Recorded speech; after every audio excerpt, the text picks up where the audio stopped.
This is Crosscut Reports. I'm Maleeha Syed. Today, we're hearing the latest on a case that addresses how Latino voters in central Washington could be affected by redistricting in their communities. And with both Republicans and Democrats involved in the process, critics say the parties use redistricting as a chance to stack the deck in their favor. In August, a U.S. District Court judge ruled in favor of plaintiffs, who said that the way the 15th Legislative District was drawn in 2021 could dilute Latino votes.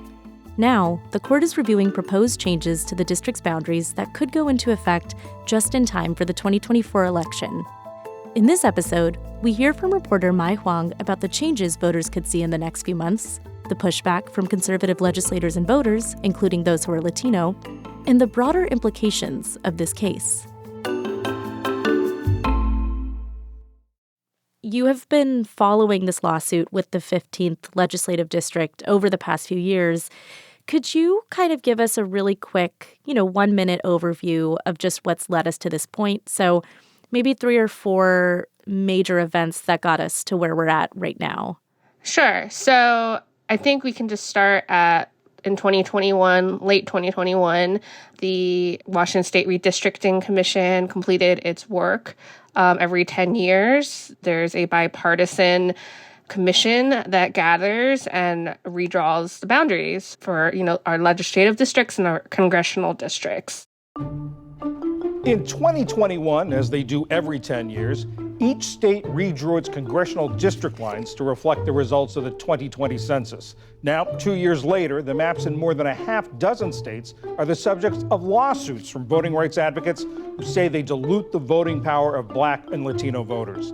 In January 2022, which is 2 years ago this month, a group of Latino voters filed a lawsuit in U.S. District Court over the 15th Legislative District, which was the Latino voter majority district, saying they violated federal voting rights laws. Latino voters and voting rights advocates are suing state officials in federal court over new legislative district maps. Plaintiffs in this case contended that the way that different Latino communities were included or excluded from the district really diluted the impact of those votes. Latino voters have filed a federal lawsuit saying Washington state redistricting commissioners went out of their way to curve through sections of the city of Yakima, the lower Yakima Valley, Benton, Franklin, Grant, and Adams counties to create legislative districts where Latinos have less voting power. So, for example, the 15th district included some communities that were less politically active, while the more politically active communities in the Yakima Valley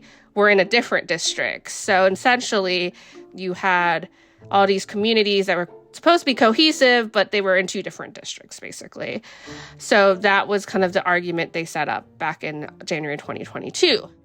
Basically, this case went on for a little while, primarily because it was an election year. And then the case was actually heard in June of last year in 2023.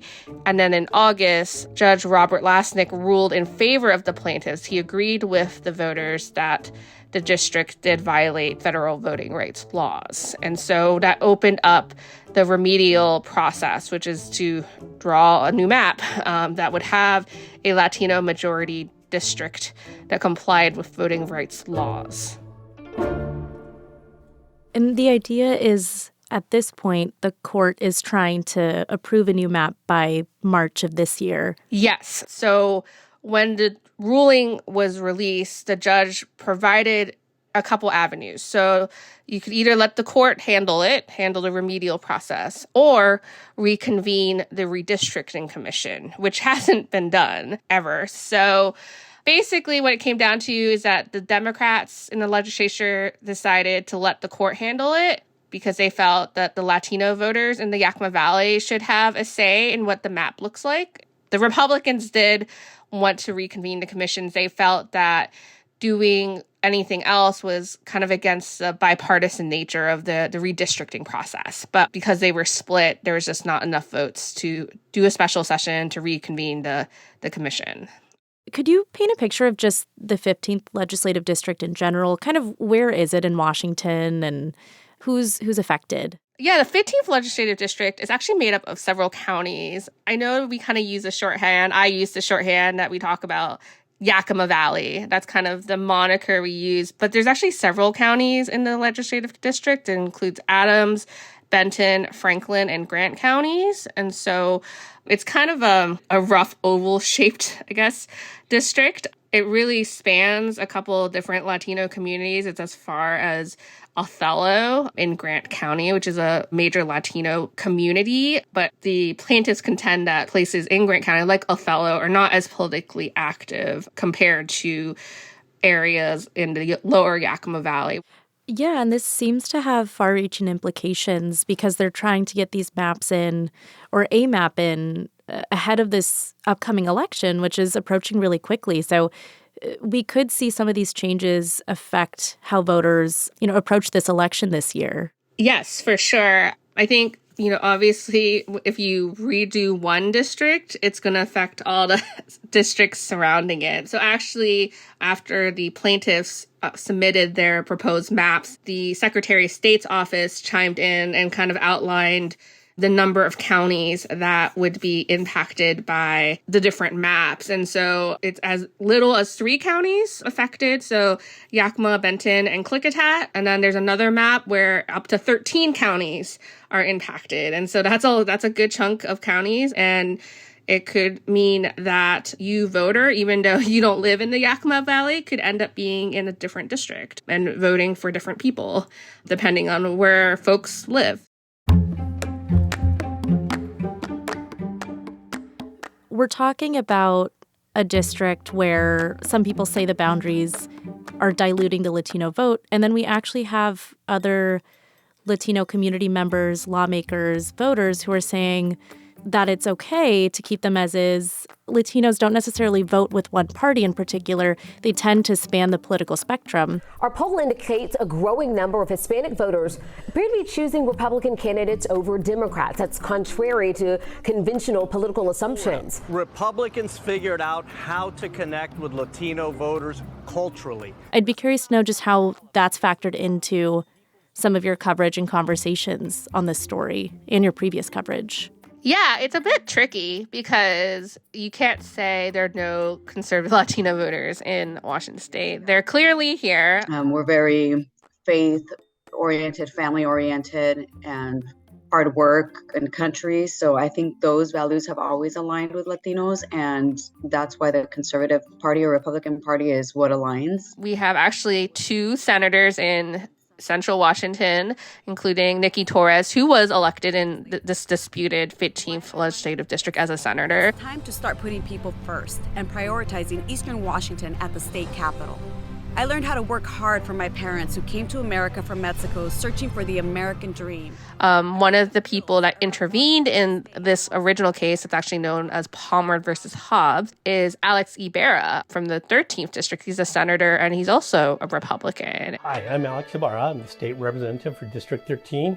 I represent Grant County, Kittitas County, and North Yakima County. And so, it's really easy for conservatives to be like, well, look, we have elected Republican senators that are Latino and Latina. So how can you make this argument that Latino voters are not empowered to vote for Latino candidates? This is a partisan issue. This isn't a Latino voters issue. And so that's an argument they've pushed and continue to push. But the question is, and the argument, I think at the heart of the argument is, are the Latino communities in Central Washington as a block of voters, are those their candidate of choice? And I think what made the ruling stick for the judge is that the voting experts were able to show that Latino voters' candidate of choice is not Nikki Torres. It was generally Democrats. And generally the Latino candidates that did run for office in Central Washington were unsuccessful were Democrats. So there's a partisan issue here. There's a lot of different issues that kind of get entangled together.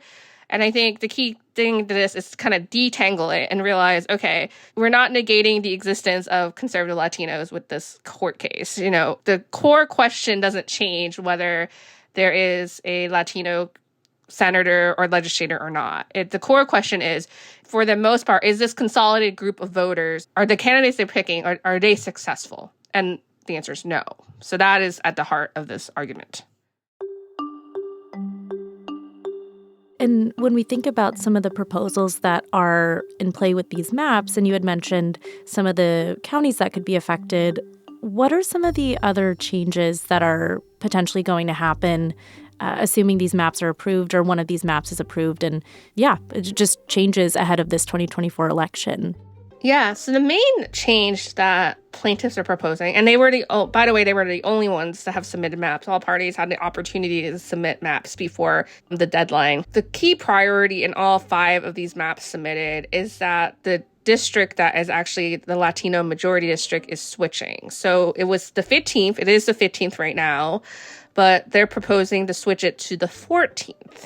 And the reason for that is that the even-numbered legislative districts, their elections fall in line generally with the presidential election. And generally on presidential election years, historically, Latino voters have turned out more. In general, there's a higher turnout, but it's especially the case with Latino voters. And you especially can see that during this off-year election in 2023. Latino voters in Yakima County really did not come out during this 2023 election season. And so that's the main piece of it. The main priority for the plaintiffs is to string together all the communities between Yakima and Pasco, because they contend that there's commonalities between Yakima, Pasco, and all the little communities, so like Wapato, Toppenish, and so on. All these communities have common cultural traits. They're in agricultural areas. Culturally, there's a lot of commonalities.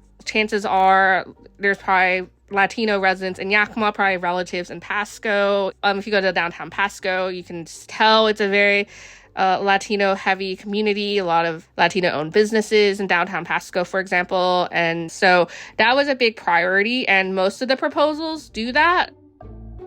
You know, it's less about the demographic number and meeting that number and more about how the voters perform in that district. You know, again, going back to the heart of the issue, if I'm a Latino voter in the 15th or 14th or whatever district is the majority district, if I pick a candidate, is that candidate going to succeed in my district as a Latino voter? And so it's less about, you know, the exact number and more about, again, electorally, how is this district performing? You mentioned Senator Nikki Torres, and she's a Latino Republican in Washington, and she has expressed concern that changes to the maps could affect her chance at being reelected. Could you talk a little bit about the concern that she expressed and if any other lawmakers have also said something to the same effect? So Nikki Torres, through her attorneys, have asked to intervene in the case now because of obviously the impact that the redrawn maps would have on her reelection prospects. And so basically in 4 of the 5 maps, she would be moved out of the 15th and into a different district, a neighboring 16th. And so they're contending that she would end up in a primary battle with an incumbent in that district this year, when originally she was not up for election until 2026. So that's one scenario they're outlining. And then there's this one map that does have her stay in the 15th, but that would no longer be a Latino voter majority district. And the incumbents that she's kind of served for the last 2 years, you know, will not be in her district anymore. So that's still a change. And so you're having to appeal to a new group of voters, basically. And it sounds like there's currently an appeal in process to this case, and it sounds like maybe it's on hold. But could you talk a little bit about that appeal and whether you think it has legs and could go through? The interveners, the conservative Latino voters that intervened in this case, they filed an appeal of the August decision with the U.S. Court of Appeals. But they've kind of filed a motion saying to put that on pause because they are proceeding with this map process. So their plan now is to let the map process kind of go through. Once the court picks a map, their plan is to actually appeal with the court again and say, we don't like this map or we challenge this map. And then eventually have the court consolidate the 2 cases. So the map part, the challenge with the map, and then the challenge of the original voting rights ruling into one case in the appeals court. So that's one thing. And then the other thing they're doing is that they're also appealing, I guess the proper term is they filed a petition with the U.S. Supreme Court There's actually an option where the U.S. Supreme Court can review something, even if it hasn't gone through the appeals court and appealed to the Supreme Court. So there is that option. And when it comes to this appeals process, eventually when it is re-upped, if it is re-upped, do you think it has legs, or do you think it has the potential to shift this case? Certainly the conservative Latino voters and the interveners have believed that they will prevail in the appeals system. I don't think they would pursue it if they didn't think they had a chance. And, we do have a conservative majority in the U.S. Supreme Court, so why not try and see if the U.S. Supreme Court goes in that direction? That said, the U.S. Supreme Court really hasn't indicated that they look to blow up in the interpretation of voting rights laws. They've had a few voting rights cases that have come across their desks, and generally the rulings have actually been, I would be careful to say favorable, but at least they haven't blown up anything in the way that the Dobbs case, for example, blew up Roe versus Wade, right? So we haven't seen a comparable scenario so far with voting rights cases. When could we see changes go into effect? And are there any other steps that have to happen if a map is approved? So, they're giving this March date to get the map over to the Secretary of State's office.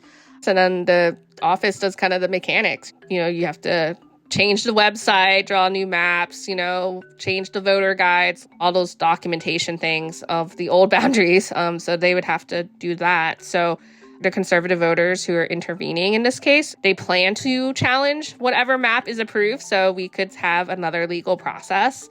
That's probably coming regardless. How far that will go, it's hard to say at this point. But yeah, everything is pointing to the court choosing a map, it getting transmitted, and then these boundaries will be in place for the 2024 election. I don't think when they approved the map back in 2021, I think there were people that saw it coming, particularly voter advocates, definitely, voiced concern back then that these districts were not drawn with the voting rights laws in mind. So there were people that were calling the siren back in 2021. But generally, I would say, I think most people did not expect us to be here, almost 3 years later, trying to figure this out.